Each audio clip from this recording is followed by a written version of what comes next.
Hello, everyone. Welcome to Be Well Clinic's live stream again today. Hello, hello, hello. So good to see everybody who is on today. A couple people at least that are showing up, meaning you're logged in, and maybe others. Hello. If you would like to participate in the chat, ask me questions as I'm talking, you can go into live chat. It's right there for me, but maybe not for you.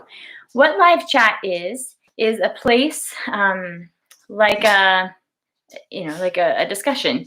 If it's not showing up automatically on your screen, you can go underneath where it says share, save, like those buttons for the video on your computer or on your phone, and you can choose start live chat or chat or something like that, and it will show it up. You can make a comment. You just need to sign into your Google account to be logged into YouTube. So live chat is here. There is going to be a handout. I tried to get it uploaded to the website so I could give you the PDF before we got started, but I just couldn't make it happen this afternoon. So after this video publishes, I will put the link in our website somewhere. The document will live on our website. All you need to know is the link will be here at the bottom of this video, so you can download it. It's a picture that I drew of a hormone wheel.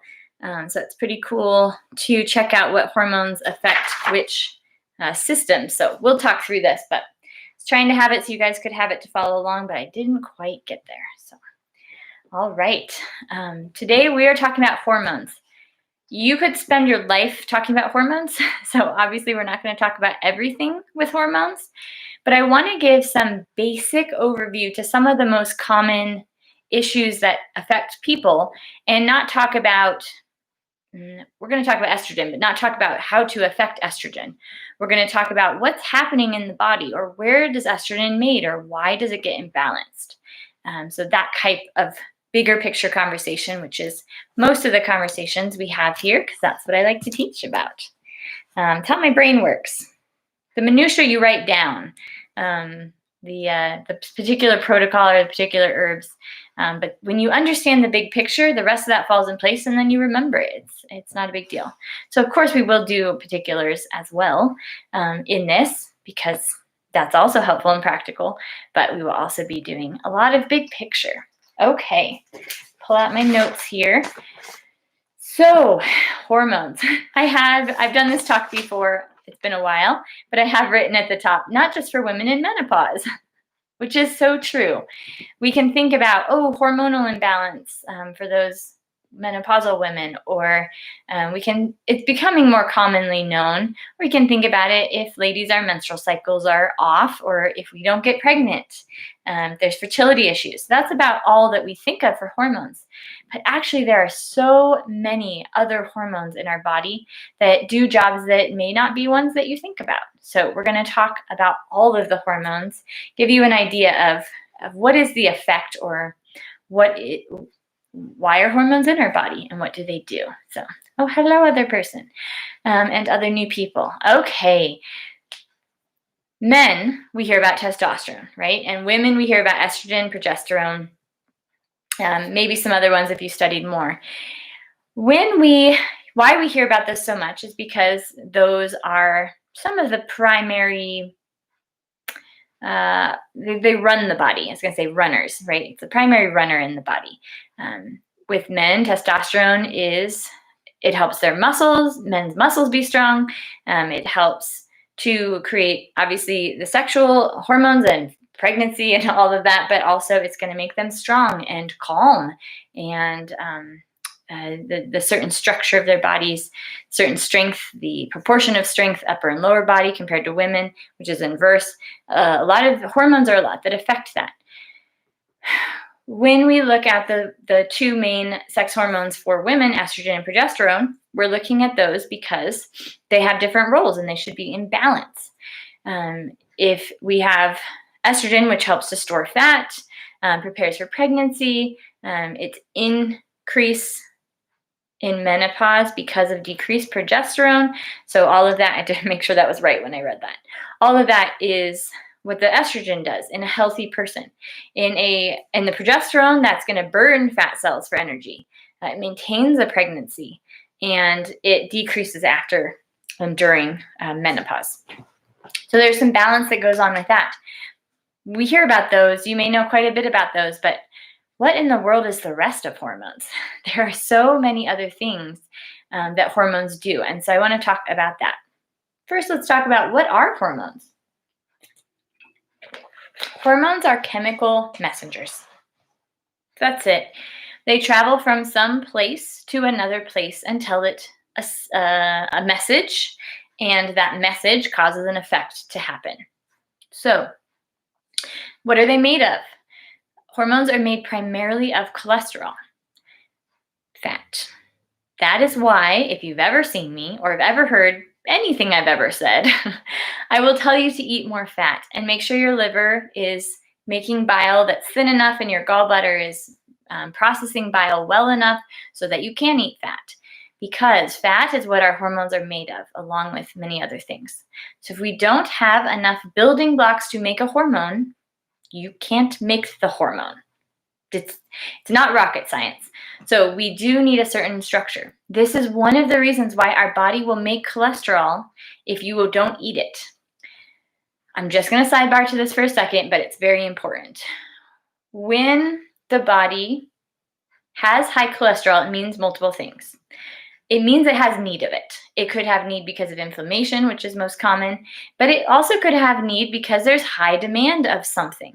Our brain tissue, our immune system, our hormone system, and every cell membrane has a significant amount of cholesterol in it that make up that cell.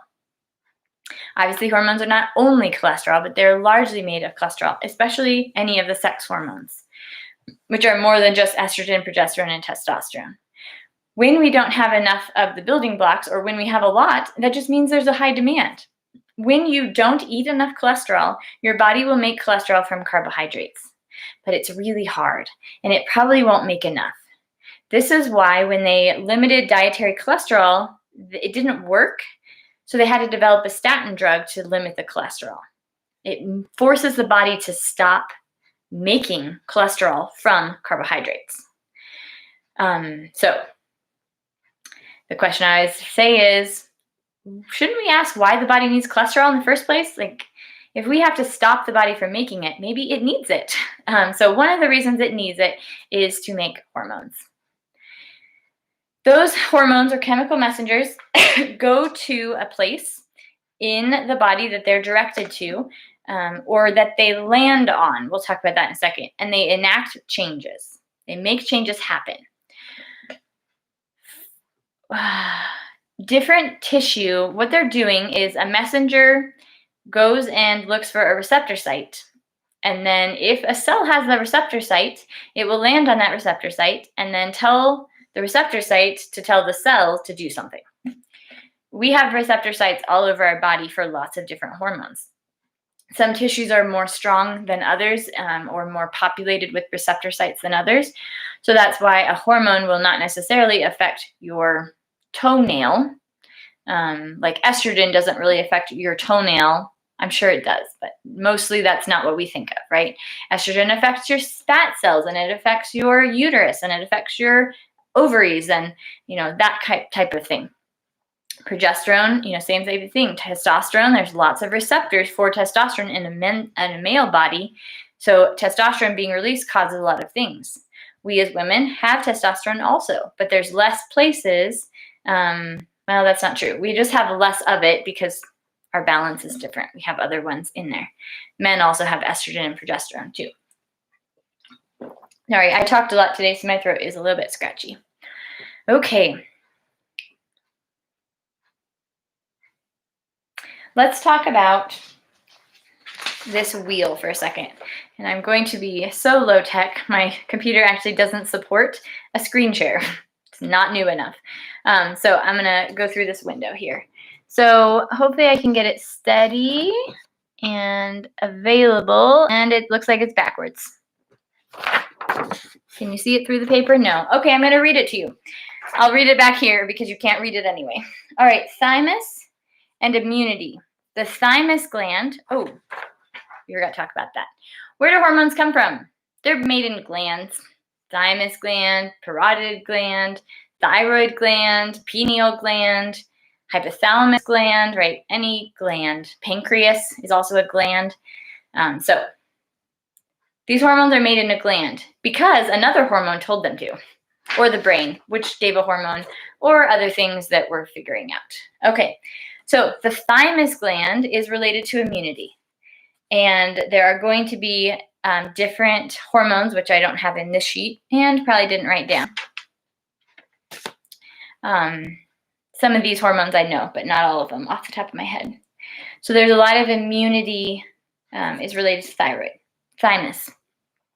So this is just explaining and expressing so you understand that hormones are more than estrogen, progesterone, and testosterone. Okay, the pancreas is also related to the blood. Why is this? Pancreas releases insulin. Insulin regulates blood sugar in the blood, right? So that's how one of the main ways the pancreas is related. Thyroid gland is related with metabolism. The testes and ovaries are related with sexual development and function primarily. Our hypothalamus, pituitary, and adrenal bring reaction to our environment. So these are the things that the different glands create hormones to make effects happen. The other thing you'll get on this download once I get it uploaded here in the chat after this is done, maybe tomorrow, I'm sorry, set a timer for tomorrow or Thursday. It will definitely be done by Thursday. So this is all talking about the hypothalamic pituitary axis. So hypothalamus, pituitary, endocrine system goes into the physiologic effect. So let's talk about that a little bit. How many people, raise your hands at home, have heard of adrenal fatigue before? Probably most of you. Adrenal fatigue is a description of a set of symptoms. It's not actually a diagnosis. Many people have made it to be, but the adrenals don't get tired in that way. They don't get fatigued like that. There's something else that happens. They do in some ways get exhausted just like anything else, or overwhelmed, or underfed, right? So I'm obviously a fan. I obviously believe in the fact that organs do not get fed well enough, and so they really struggle to do their job. Of course that happens. That's why I have you eat liver for your liver. That's why you eat B vitamins for your heart. The adrenal glands need vitamins A and C and minerals. Those are the main things that the adrenals use a lot of, and cholesterol, because the adrenals also produce hormones, cortisol being a main one of those hormones. And when sorry, that was in my face, your face. So cholesterol will turn into pregnenolone, and that divides out into aldosterone, progesterone, and DHEA.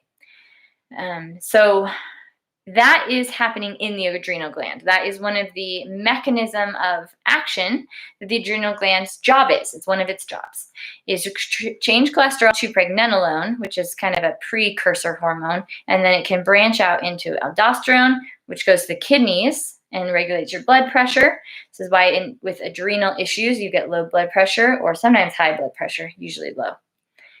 Progesterone comes from pregnenolone, and that will get turned into cortisol, which is our stress hormone. That goes and affects the liver and gets broken down by the liver or changed into cortisone, which is good. That's the inactive form. So then stressful events over, tiger missed us, we climbed in the tree, and then we create cortisone. The liver changes it.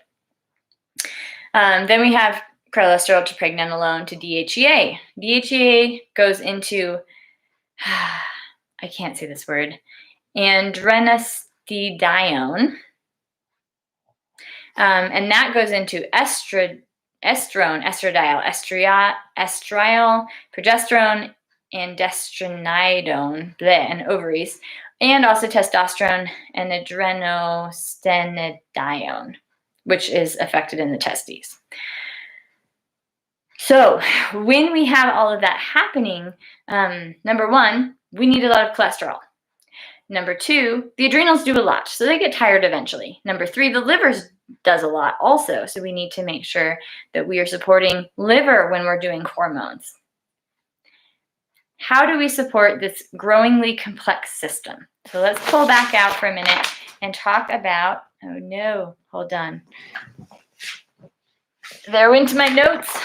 Okay, let's pull back out for a minute and talk about how we can support these hormone system of ours, which is largely complex and very difficult to summarize in an hour video. Nope, it's on the sheet. Okay, we have, there it is. Sorry, it was on the first sheet. I lost it. We have a basic support of our hormone balance, which includes diet, feeding the things. So we have building blocks, and the adrenals are, fed. You can't work someone without feeding them, right? Number 2, stress management, which we will talk about in probably the most, because it's the eating well is any other video I've ever talked about. Last week I did one on nutrient-dense foods. Highly recommend that. It was a great video. I do some that are okay and some that are really good. That one was really good. Go watch the nutrient-dense food one. Really talks about an entirely different understanding of feeding your body. Like, why are you eating? So, okay, stress and cortisone. That is going to be how much cortisone are you producing, which will affect how you store fat, what your estrogen is, how fast you're using up nutrients in your minerals, meaning, is the tiger coming now or is there no tiger? You're going to use up more food if the tiger's coming now, right? We also have things like sleep. If your cortisol is too high, you can't sleep. Even if you have enough melatonin, you can't sleep because the cortisol has to be low enough for the melatonin to have an effect. Toxins. Toxins do 2 things. 1, they pretend to be hormones and they affect our body in different ways and cause responses. Number 2, they hurt our body and that makes the cortisol and the stress response happen. So toxins are not good. And then phytoestrogens, which are chemicals that mimic estrogen. So they're going to cause an estrogen-like effect in your body, which causes all of the problems of too much estrogen, which we'll talk about. Actually, let's talk about it now. Estrogen dominance, meaning you have too much estrogen in your balance of your body. Men and women have estrogen dominance commonly in the US and in developed worlds. Because of our chemicals in our system, so many people are on hormone replacement. So there are fake estrogens that people take. Lots of women take fake estrogen, birth control, right? And progesterone as well. They pee it out. It doesn't get broken down by the body because it's not recognized the same. So they pee it out and it goes into our water system. It's in our food. We pump our cows full of it. The regular conventional milk, one of the problems with drinking conventional milk is they use a breed of cow that has a genetic mutation to have them produce 4 times as much milk as other cows, as like a brown cow. So it's good to get milk from brown cows. You want to have that cow without the genetic mutation because they are producing a raging amount of estrogen. Even if they don't give them, the farmers don't give them estrogen, they themselves are overproducing estrogen a lot of times because of their genetic mutation. That milk also it's gross. They usually have mastitis because of that milk amount. So they have to treat it with antibiotics. And there's a lot of pus in normal milk, which is really gross. So, bleh. All right. That's why I think a lot of people react to milk, by the way. There is books about not drinking milk and how much healthier that is. For some people, it's not healthy to drink milk if you don't have a healed gut. But for most people, they're not reacting to the milk. They're reacting to the hormones and the pus and the antibiotics and the imbalance and the altered nutrition with pasteurization. So if you can't tolerate milk, try getting actual milk and give it a try. So that'll be good. Okay, I digress. Estrogen dominance symptoms. Weight gain. Keep gaining weight. Keeping weight on. Acceleration of the aging process. Lots of wrinkles, age spots, things like that. That is a estrogen dominant symptom. Headaches can be estrogen dominant. Bloating often is. moodiness, heavy periods, spotting. It's also linked with allergies, autoimmune disease, breast cancer, breast tenderness, cervical dysplasia, which dysplasia means, cervical meaning your cervix, dysplasia meaning improperly growing cells or potentially cancerous cells, right? Precancerous, actually cancerous, weird growing cells. So that is what we're looking at with cervical, your cervix dysplasia. Osteoporosis, breakable bones or thin bones, fibroids, and other deficiencies. Because if your estrogen is not in balance, especially as a woman, it can really cause problems with how you absorb other food. We want to, if we have estrogen dominance, we want to, number one, look at toxins and phytoestrogens. Toxins are fairly easy to cut out of your life with some intention. So, number one, put a filter on your water that takes out most medication so you stop getting estrogen every time you take a drink. Number two, stop eating food that has hormones added to it, and stop drinking milk from cows that are estrogen raging females. Poor cows. I don't mean to talk like that about them. It's not their fault. Other things that we need to avoid are plastics. Phytoestrogens, those fake estrogens, plastic is one of them, and many, many chemicals found in plastic. This is why the BPA is a big deal. That's why we have lots of BPA-free things now. There are at least dozens, if not more. I am guessing low because I don't actually know the number, but there are a lot of chemicals that are just like BPA that cause a phytoestrogenic effect.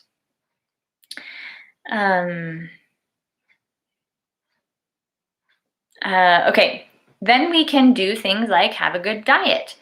Because if we have enough cholesterol, sometimes the estrogen is high because of the things I just talked about, toxins, chemicals, things like that. Then if we, sorry, I lost my train of thought. Let me come back. We can avoid toxins. However, if we've had toxins in our body, how do we get them out? So you stop doing toxins, number one. Great. You now have a filter on your water. You have a shower filter. By the way, fluoride and chlorine are both affecting your hormone system. We'll talk about that later, specifically your thyroid. So you've got your water cleaned up. You've cleaned up your food source. Many of you guys have probably done this already. Now we got the plastics out. You're not cooking or warming up food in a microwave in a plastic container, which I used to do because I didn't know this. So we've gotten all of that out. Well, now you've had 30, 40, 50 years of eating those things, and they're stored in your body because the body wasn't able to keep up with the amount that you were bringing in, right? So now here's where diet comes in.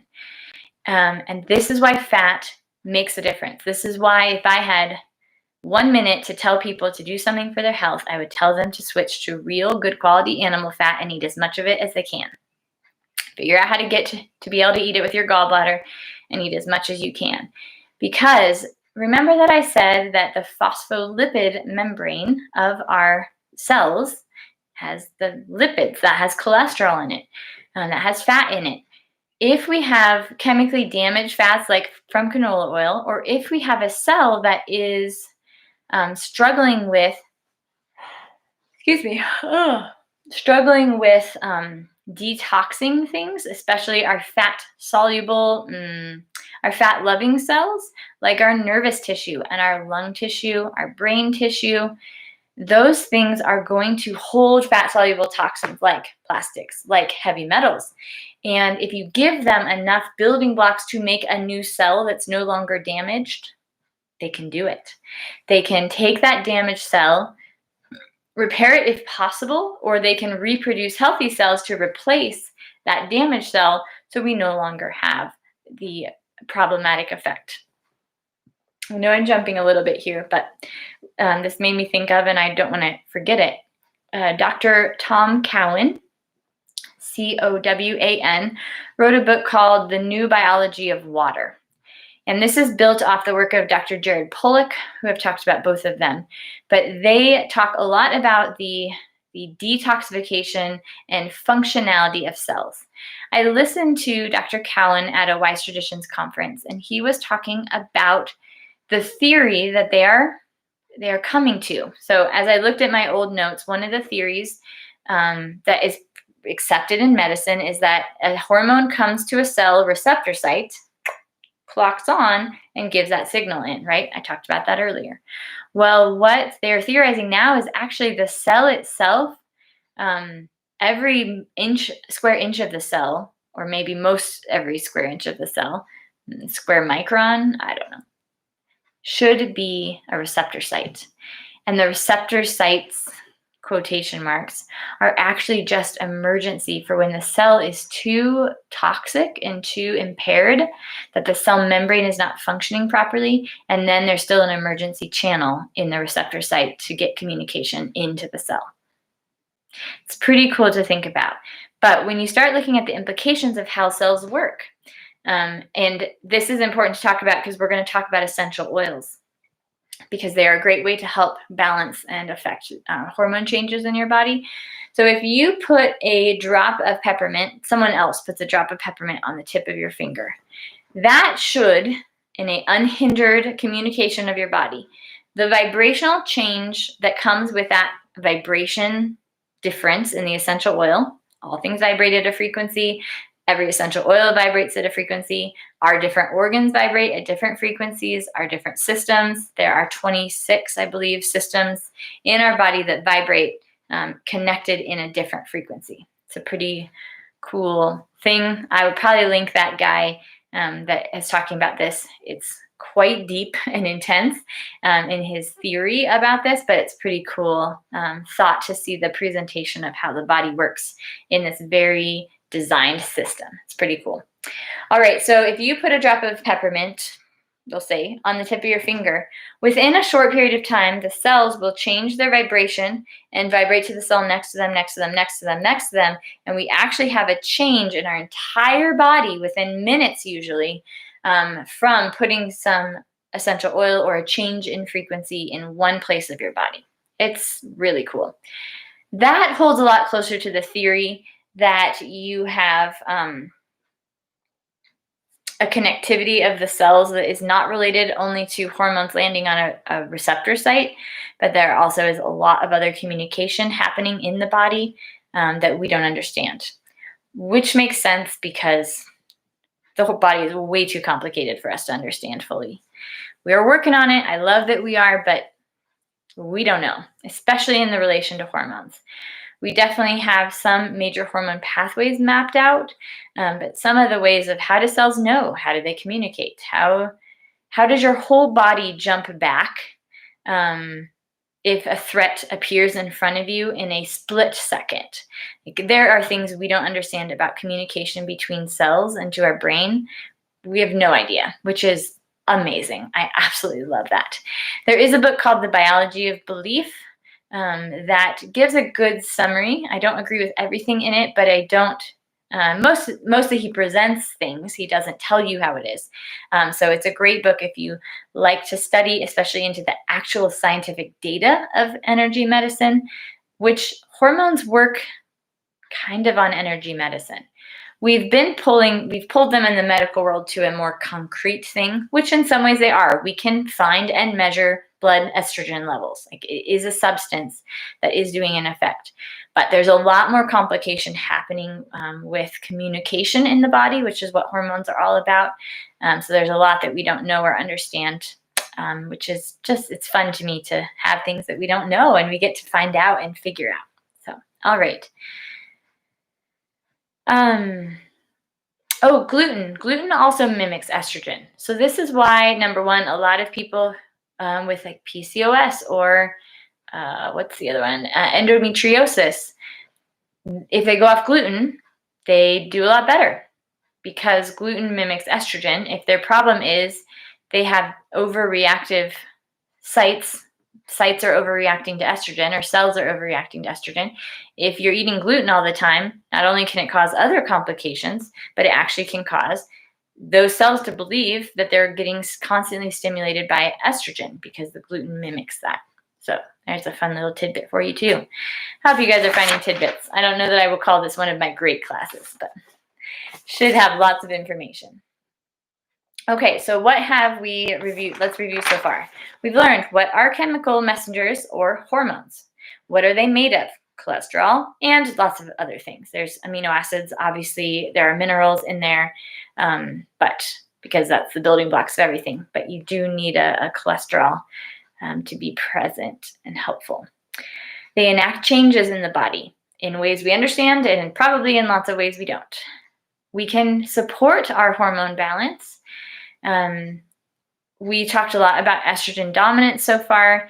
I want to switch over into talking about adrenals because this is the other major topic, and I want to talk about blood sugar. So in our little circle of things, thymus and immunity, this is a hormone system. So we are not going to talk very much about that. I do have videos about immunity, and I tell you to eat lots of fat. So that's about all I know about the hormones of immunity. We're going to talk about this one, hypothalamus, pituitary, adrenal. We've talked a lot about the testes and ovaries, well, especially on the women's side. We're going to talk about thyroid. We're going to talk about blood sugar, and we're going to talk about HPA axis. Okay, so thyroid. Let's talk about thyroid because we already mentioned iodine and fluoride. Iodine and fluoride are halogens, just like, chlorine and fluoride are halogens just like iodine. I gave my punchline away. So they are, they compete with iodine in the body. This is a problem because what are the two I want to say? Fluoride and chlorine. I don't know why that's so hard. Fluoride and chlorine have a greater affinity for the receptor sites of iodine than iodine does. So if there is one molecule of chlorine and one molecule of iodine, the chlorine will push on the receptor site and the iodine won't be able to push it off.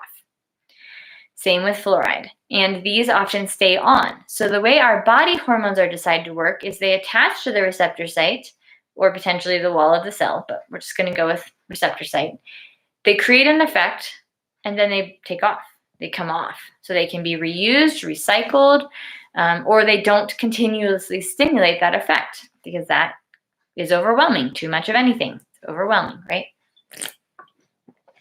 That's not what fluoride and chlorine do. They actually have a greater affinity, which means they attach, they don't come off, and iodine can't push them off very easily. So we will start seeing thyroid issues, and we have thyroid issues in most people. What are thyroid issues? Hair falling out or thinning hair, weight gain, brittle nails and hair, poor skin quality, wrinkles can be present, cystic breast disorder. Any kind of cyst you develop is most likely a thyroid issue. What else? Sleeplessness can be a thyroid issue.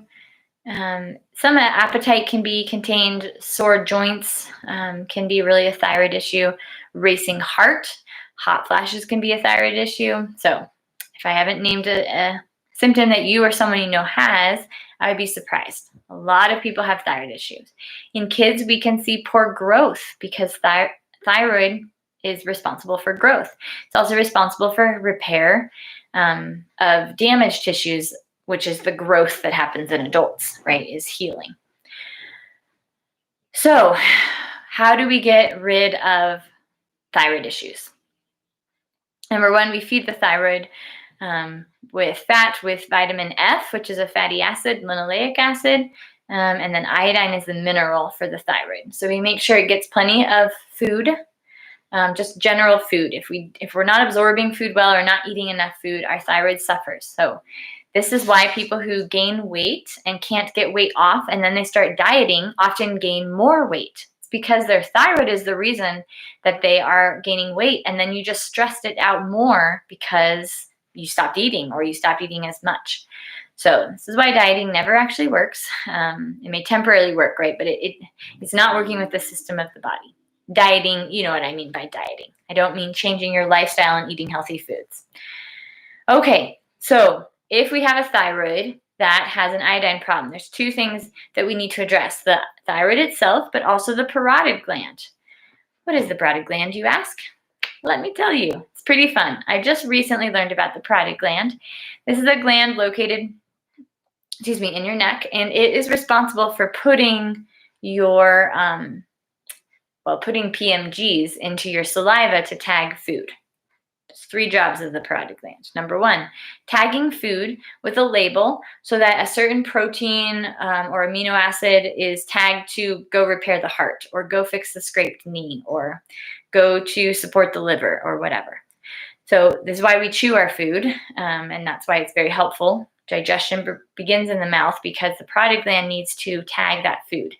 This also is, by the way, why chewing supplements like anything, minerals, Cataplex B, if you're doing it for me, fish oil, taking fish oil, eating food as opposed to taking a pill, it's more efficient because your body, your parotid gland, will tag that food in the saliva so that it tells it what to do, what it wants it, what it needs it for. It tags it with a PMG, or protomorphogen, so those you guys who know what that is will be excited, if you're geeky like me, and how cool that is. The parotid gland stores all the PMGs in the body so we can submit them to the food and tag them so that that goes to the location that it needs to be in with the information. So cool. Okay. PMGs, number one. Job number two of the parotid gland is it recycles iodine. This is how it's very related to the thyroid. It will take your T3 and T4. I'm trying to think of what the name is of it, but it's basically a triiodine molecule. Your thyroid hormone is basically iodine, with other things in it as a structure, but it's iodine. It's 3 molecules of iodine is T3. So if we have T3 that is done in the body, the parotid gland recycles that and sends it back to the thyroid so that it can reuse the iodine for more thyroid hormone. This is a very efficient way to not have to make all the thyroid hormone because we're just recycling it. We don't have to get as much iodine, for example, because we're recycling the iodine that we have unless it gets damaged for some reason. So the parotid gland is important for that. But the reason the parotid gland often doesn't work well is because the third job that the parotid gland has is to filter out heavy metals from the blood. And a lot of us have a lot of heavy metals. And if we have too many heavy metals in the parotid gland that are not being released and detoxified out, we will get a sludgy, overwhelmed parotid gland, and then our thyroid will not work. So if you have done thyroid support and it's not helped, you probably need to address your parotid gland and see if that will help. So that's a cool little thing. All right. Oh, sorry, puppy. Okay, so that's our thyroid system in brief. Again, these you could dive for weeks into each one of these, but we're not going to. Thyroid affects metabolism. That's why your hair is not growing, fast reproducing cells, also fat cells, and how much, how big they are, how much they've grown to store certain nutrients.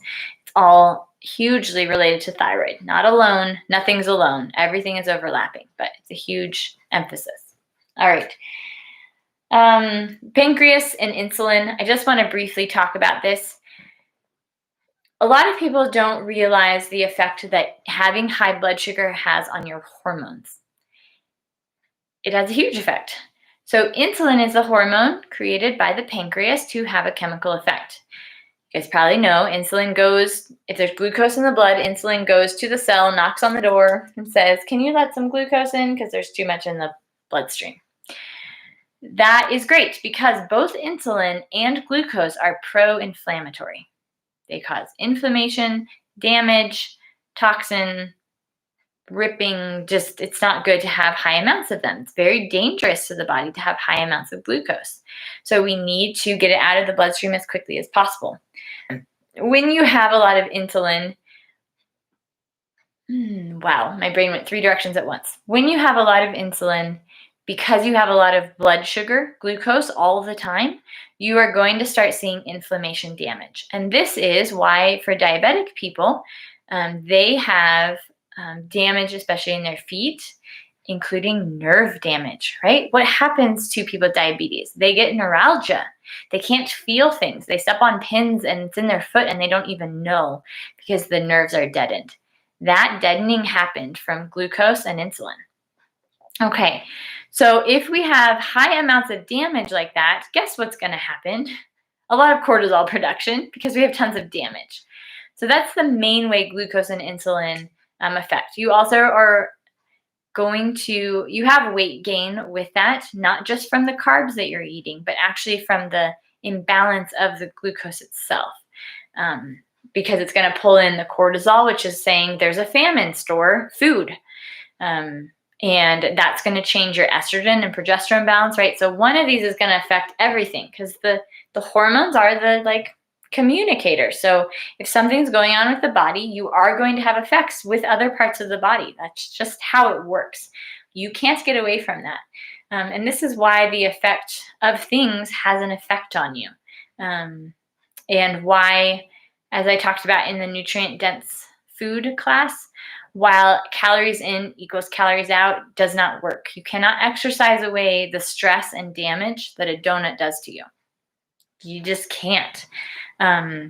So you can do it once in a while and your body will be fine. But if you are eating consistent high carbohydrate diet with nutrient void grains, for example, for every meal 5 times a day, including snacks, you can't be in a hormone balanced place. It's too stressful to your body to do that. You have to eat food that feeds things to bring calming and healing to your body. So hopefully that helps. That seems like a little good tidbit. Hopefully that makes this class worth your while. I'm saying that to myself because it's not as organized as I want it to be. You guys keep coming back. You know I'm that way. Okay, so where am I? We already talked about the wheel of hormones. Oh, HPA axis. HPA, standing for hypothalamus, pituitary, adrenal. Truly, the pituitary gland affects directly the duodenum, the liver, the gonad system, the thyroid, and I think one more thing. I forgot to bring that chart from my office, but the pituitary talks to a lot. But let's talk about all 3 of those actions, and let's talk about cortisol for a minute. Hypothalamus. Hypothalamus is so cool. I'm just starting to study. I know people who are passionate about it, and I know why now.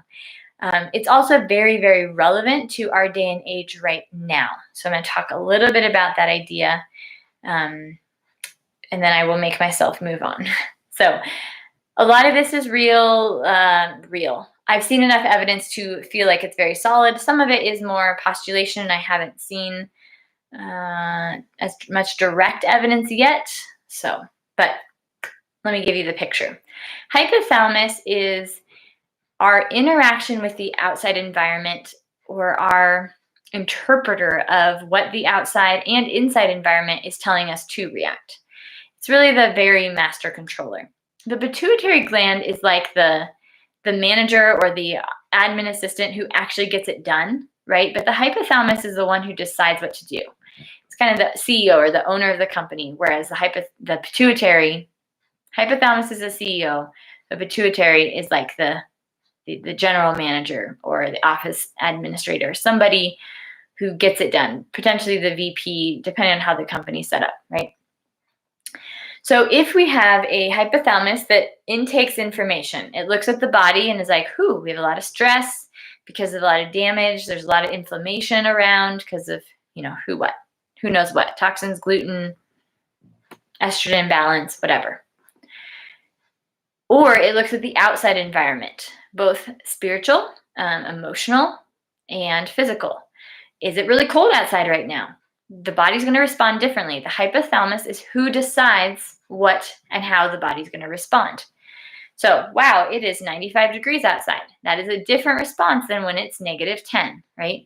The hypothalamus inputs all that information from your central nervous system, from your 5 senses, and from your 6th sense, from the noticing that your body has of the environment around you emotionally. We have all done this. You've been in a room when someone walks in and the tension in the air happens. That is your 6th sense, if you will. That is your emotional feelers that we don't know really how they do that, but you can tell something happened, something is different. Or you have that person you're around that's just so peaceful, and it just makes you feel relaxed and like you want to go to sleep, right?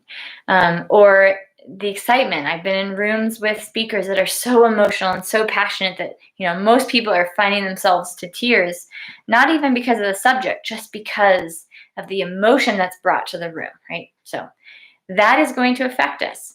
We have a lot of that effect right now in our world, because for a lot of months, the world has been afraid.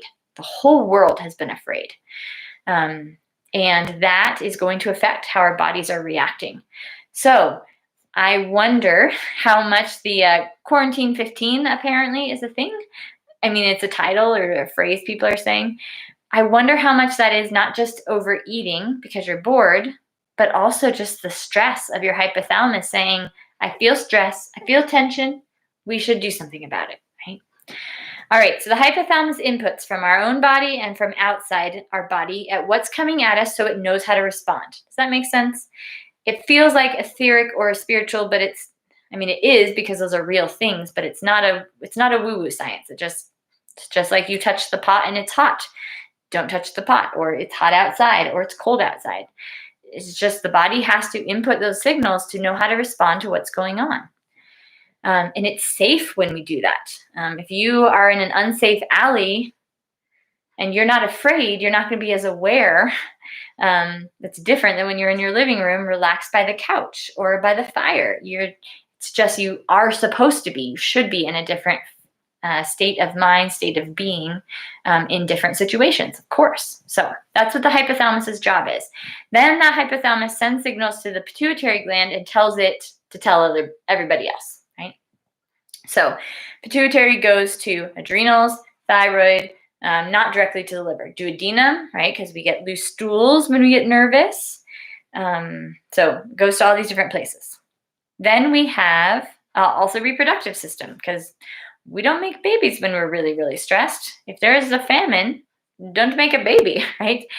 So that is why, again, not just the outside environment, but also internal. If you have high blood sugar all the time, you are not likely to get pregnant. You're much more likely to be infertile.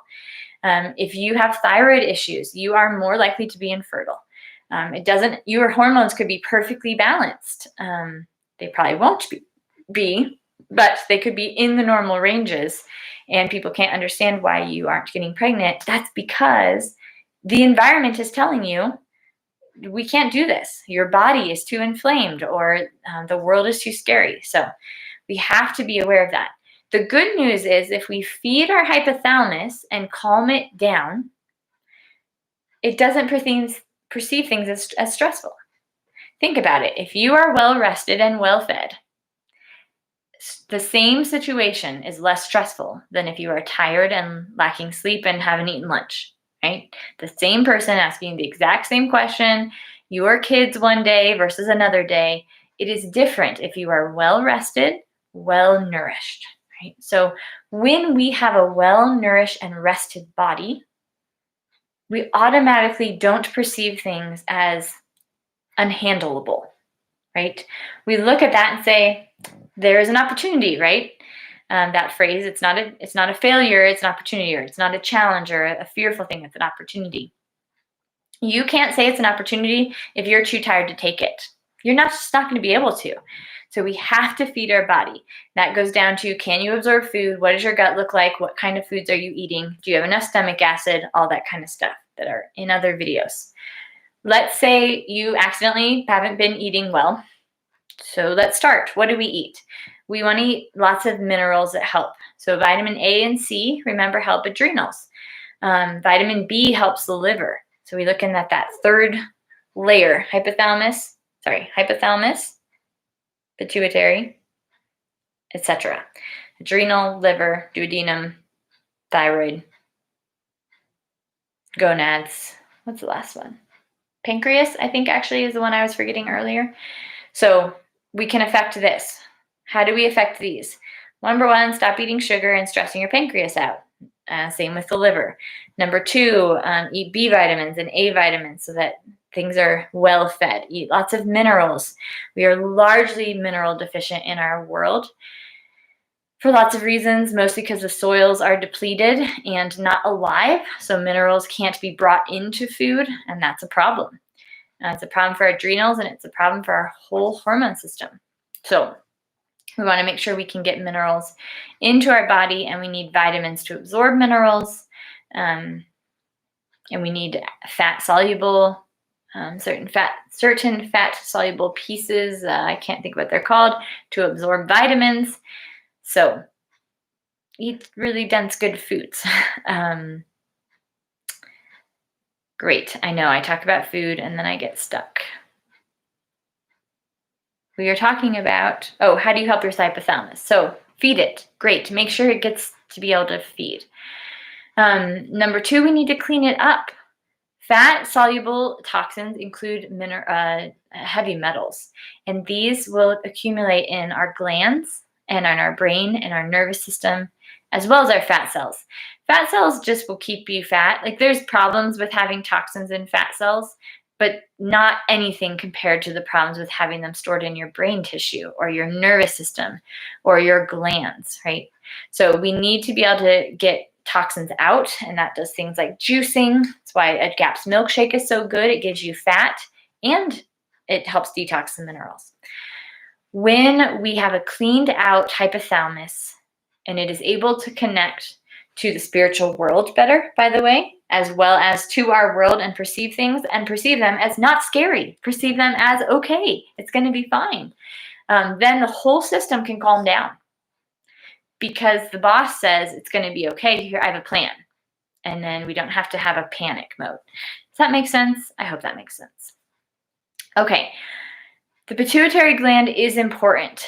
And sometimes the pituitary and or hypothalamus gland can get hurt in a brain injury. This does not have to be a hit on the head. It could be a whiplash. It could be getting headbutted. Anytime you kind of see stars, even, standing up and you hit the counter at the top of your head of the cabinet, hurts so bad, right? Those things, when you kind of felt your brain rock a little bit, have the potential to damage the hypothalamus and pituitary. They're tiny little glands right above our palate. If that happens, we can do a PMG, a protomorphogen, specifically for those. And a lot of people who said they had no hormone imbalance, and then all of a sudden they did, when I asked them about head injury, the head injury usually happened 6 months before their hormone imbalance started. The hypothalamus and pituitary just got hurt, and no one let them stop walking on their twisted ankle. They have to keep working, and they didn't get enough food, and they didn't heal. So we can do specific healing for those. We can do PMGs for those too, and that is very, very helpful. Sometimes it's not the problem. Sometimes it's an overall body system stress. You're doing too much sugar, whatnot. Okay, so we got to get the hypothalamus and pituitary going. Most people go for the third layer. They go for the adrenals or the thyroid or whatever, but I'm finding more and more, probably close to 90% of the hormone issues I see in my clinic are not an end organ issue. They are a hypothalamus or pituitary issue. So good news, we can work on that. And I love PMGs for that reason. Okay. What else do I want to say in all of this? Let's finish talking about what adrenals do and cortisol, because when most people don't think about estrogen and progesterone, they think about adrenals and cortisol. So let's talk about that really quick. I'm going to run out of water. This is a problem. Okay, so if we have the adrenals getting a signal from the pituitary gland, normally it's correct. There's a stressor. You have a presentation tomorrow. What does it do? Cortisol makes you sharp. Cortisol is what wakes you up in the morning. You should have a spike of cortisol, usually between 5 and 6 a.m., and you're ready to go. Your mind's awake, you're alert, you're thinking, not overthinking, not racing, but just ready. You're ready. The cortisol, let's see. I'm going to do it this way. I hope I'm not backwards. I hope you guys are seeing what I'm seeing. Okay, so if we have, sleeping here and then whoop, bing, here we go. We have a level of cortisol that allows us to wake up and be ready for our day. And then as the day progresses, we're going to have kind of a leveling off of that cortisol, and it gets to the lowest point about 9 to 10 p.m. when it's time to go to sleep. This is great. It's a great plan. We can be clear. This is why you, quote, do your best work in the morning. All of those things happen because of cortisol. So we usually vilify cortisol because a lot of us have too much of it, but it's actually a really good thing. In excess, if we have too much, it can be very damaging to our body. It's very stressful and exhausting to our organs to be on the high alert place, especially if we don't just go to ding, but we go to ding, right, all the time. The other thing that can happen with this ding is maybe you have a good awake cortisol response, which it peaks 30 minutes after awakening. And then you drink coffee right away, which increases your cortisol. It's a chemical. Caffeine is a chemical that tells your body to stimulate, right? Which includes cortisol, right? I just described stimulation, stimulated mind, ready to go. So you have a level here, and then you just add coffee on top of it. Eventually, this is stressful. This is damaging. This is painful and uncomfortable. You're jittery, right? It's too much, too much. So your body will stop making this much cortisol, and it'll start making this much so that your level hits where it should be. This is why we get addicted to coffee. This is why you can't have, why you get a headache when you don't have your normal cup of coffee, is because your body has chosen to decrease the amount of cortisol it makes because you were making it make other cortisol with the caffeine. Problem? Well, I won't debate into whether it's a problem or not. I'll just present you with information. There's a couple things you can do to make that different. Number one would be to have coffee like 10 or 11 in the morning when you have had your peak of cortisol, so you're not messing with that, and you're kind of in a lower place, so it just kind of keeps you higher. It's not all about keeping your cortisol high because it's not supposed to be high all the time. That's called stress, but it's not going to affect it, right? You're not going to mess with your body's decision to make as much cortisol if you don't drink your coffee first thing in the morning.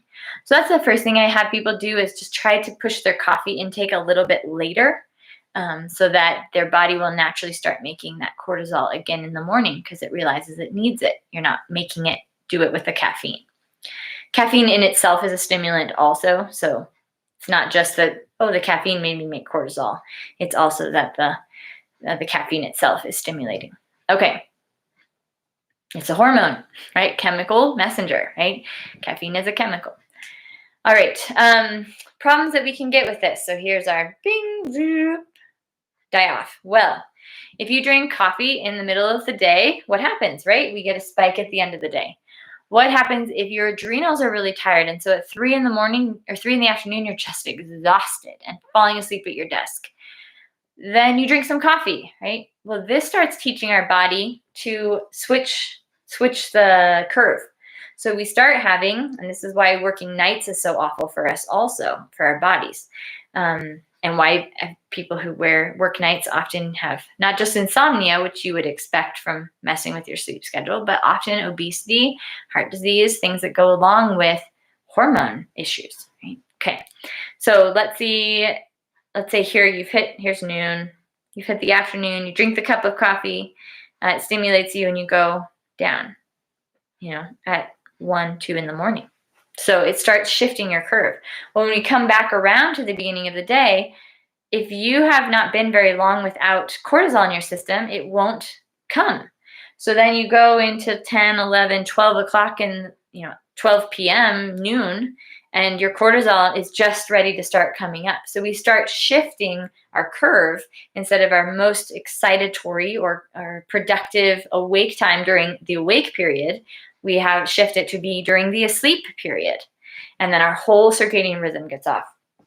So you're going to bed at 2, 3 in the morning because you just can't shut your brain off until then.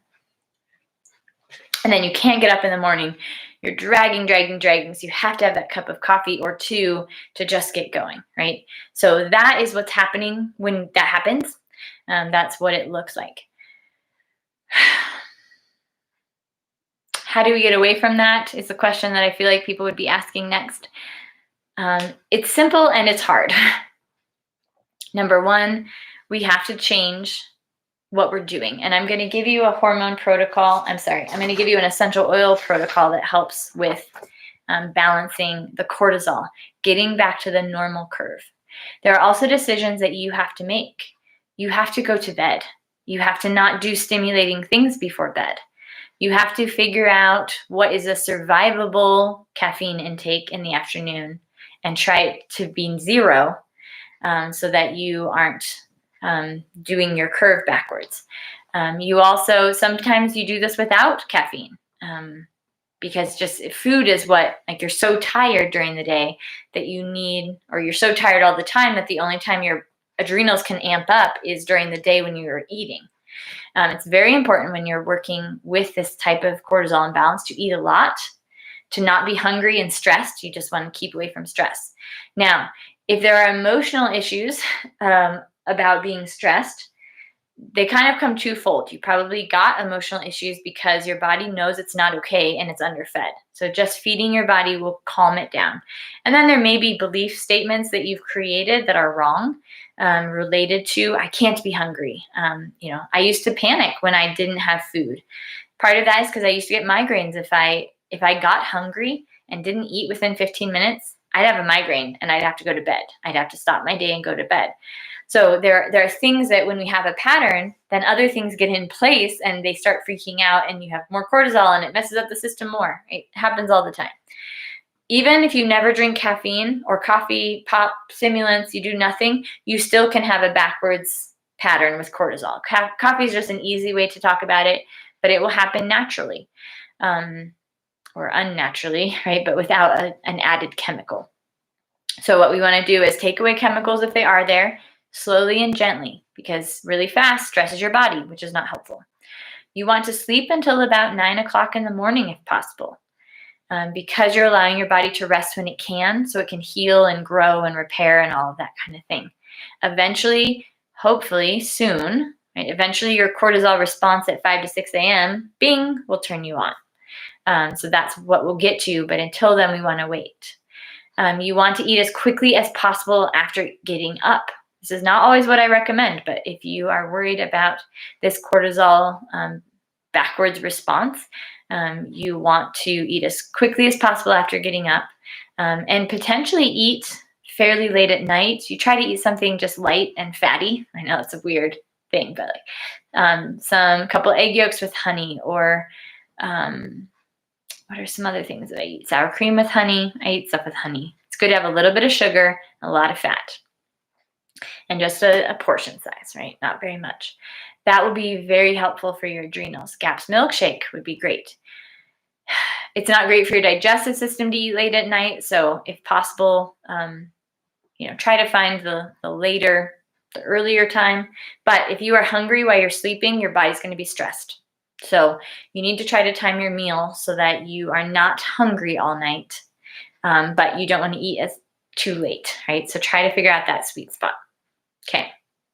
Timing of eating, chemicals, other chemicals, screens. So chemicals we make ourselves by looking at screens and looking at not just stressful murder mystery movies, but just look at the fast input that screens do. The coloring, the blue light, which is only present in sun. It is not present in moonlight. Moonlight is a very orange reflection of red and orange colors. Candlelight, firelight. We need those light spectrum to calm our brain down. So wearing yellow glasses can be very, very helpful. Some people need to wear them all day long to just keep their cortisol low. Excuse me. And some people need to eat them. I ate watermelon before this. That's why I'm burping. Some people need to wear them all day long. Some people just need them a couple hours before bed, or if they're doing like gaming or watching a movie or doing something on the computer in the afternoon or evening. So play with some yellow.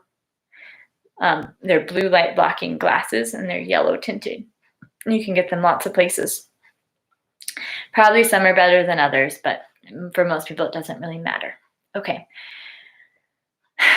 That light is stressful. That light is stimulating. News, right?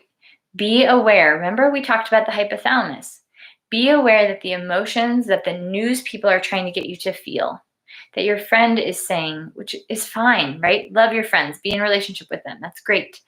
But just be aware how it affects what you feel, especially if your hypothalamus already feels stressed and already doesn't feel like it can handle life very well. So being controlling of that or controlling of the timing of that, have those conversations with a friend that's having a hard time. If possible, have them earlier in the day, not right before you go to bed, because you won't be going to bed right away. If you have emotions or something you're sad about, process the emotion, because it's gonna stress you out. It's going to create the world and how you view the world different. Okay. The other thing we can do in terms of essential oils, remember how oils are vibration changing and they're chemical messengers? That is what oils are. If you look at the definition of an oil, it's basically a chemical messenger. So, excuse me. If you use essential oils that have, excuse me, I am so tired today. If you have essential oils that have that help your body mimic the curve that we need for cortisol. So what you want to do in the morning upon awakening, you want to put some balance on the bottom of your foot, including your big toe. Oh, the other thing that's on here is a picture of a thumb or a big toe. And this top part is hypothalamus, the top circle. The second circle is pituitary, and the third is thyroid, right at the base where your skin connects. So hypothalamus, pituitary, thyroid. These are the acupressure or the, what's the mapping called? Anyway, you know, the foot maps or the hand maps of your body. That's where those glands are. So if you're putting oils on your body for hormones, you want to put it on your big toe. The whole thing is great. You can do it on your feet also. The other thing is right in the curve of your foot is another place to help affect hormones. Okay, great. Balance. Balance is a doTERRA blend. If you do Young Living, I'm not sure what that equivalent is. I'm sure there is one, or pretty close to one. It is important to do therapeutic grade essential oils. Young Living, doTERRA, there's others, but not from Whole Foods, not from Sprouts. Some of them might be okay, but a lot of them take other oils and mix them to have the proper chemical profile, but it's not actually from the plant. It happens all the time. They also often synthetically produce oils or produce most of the oil with a little bit of the real thing thrown in for actual smell. So if you want to have an actual effect in your body, you need an actual essential oil from an actual plant. Balance blend is great. It just sets the body to be ready to receive tonifying, balancing things. 1 to 3 drops of frankincense rubbed on your spine, and then put the rest on the bottom of your feet. Frankincense is a steadying. Again, these are, let's set up the system. During the day, so you can start this pretty quick, you want to diffuse things like peppermint oil, citrus oils. These help with mood and energy. There are lots of blends with those types of things. Awakening blends, invigorating blends. Lots of people make blends on Pinterest. So any kind of blend that's in citrus, peppermint, like that, invigorating kind of family. It is really great to diffuse them, because when we affect hormone system, the best way to affect hormones is to have the sensory input, right? So there's some sensory input when you put things on your skin, but a much more strong and direct sensory input to the hypothalamus would be smelling. Those smelling molecules and the information go actually directly to the brain, and cause the effect. So it's huge to do that. White fir and Roman chamomile can also be quite good for that beginning part of the day. Put them on the bottom of your feet and on your toe. You could diffuse them too, but those are nice to have in your body. Evening, when you're starting to wind down, some people need to do this earlier than others. Cedarwood is one great one. Sandalwood. What are some other oils? Lavender, anything you think of, that vetiver, the calming oils. Put those on the bottom of your feet, again, hitting your big toe. There are other oils that you can use to decrease blood adrenaline levels, some of them up to 30% from smelling. 30% reduction in blood adrenaline levels within 60 seconds from smelling these oils. You really don't want to have more than 5 or so drops of each oil. That's a lot. You may need that much at the beginning, but eventually you really want your body to take over. So be very aware of when you need it and do it when you need it, not just all the time. Okay, so frankincense. These are decreasing blood adrenaline level oils. Frankincense, cedarwood, lavender, sandalwood, jasmine, vetiver, rose, and patchouli. I'll read them one more time, and then you can come watch the replay. We're at 1:10 right now. Frankincense, cedarwood, lavender, sandalwood, jasmine, vetiver, rose, and patchouli. So these are oils that decrease blood adrenaline by 30%. So, use the ones you have, or, buy one and try it, or smell your friends and see which ones your body likes a lot. They're all going to have slightly different effects because they are clearly, obviously, different things. So that one of them is going to affect your body potentially better than another one. Okay, let's review. Hormones are a giant topic. So I tried to group things potentially well into what are hormones, what are they made of, what do they do, where do they have their effect. Number 2, let's talk about the major hormone systems. So we have the thymus, which we didn't really talk about much because I don't know very much about that. Pancreas and blood glucose levels, insulin. Thyroid gland, which is metabolism, growth, repair. The testes and ovaries, which is your estrogen, progesterone. We talked about toxins and eating well. And then the hypothalamus, pituitary, adrenal, HPA axis. And we talked a lot about supporting the adrenals, supporting the hypothalamus, cleaning up our world, meaning toxins, being aware of the stimulus coming in and being aware of how do we feel about receiving that. If every conversation you have in a day is stressful, you're probably the common denominator in that. And that's showing that your hypothalamus is stressed out and everything you're going to receive is stressful. So doing emotional work, looking at your belief systems. This is why I love parts work and why I think that doing some kind of emotional work is so essential for healing.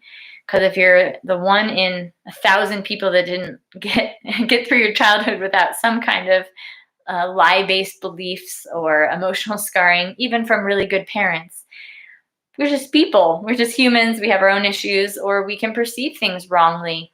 That happens all the time, right? Classic example. Kids think that the divorce is their fault, and it never is, right?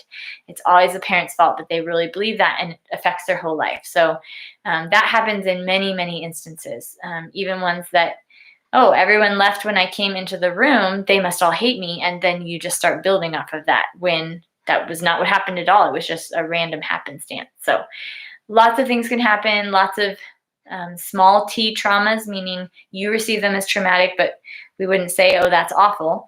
But it's important. It changed and colored your life. So number 1, what are some old things that you brought in that make your hypothalamus stressed? B, is your hypothalamus getting fed? C, are you cleaning out your hypothalamus, or is it getting exposed to toxins all the time? So that's what we want to look at. Okay. I hope that you enjoyed this conversation. If anyone has any questions they want to throw in really quick, go ahead and do that. Otherwise, this will be available for replay. So feel free to come back or share it with your friends. We also have a donate button on our website, bewellclinic.net/events. So you can donate to us if you would like to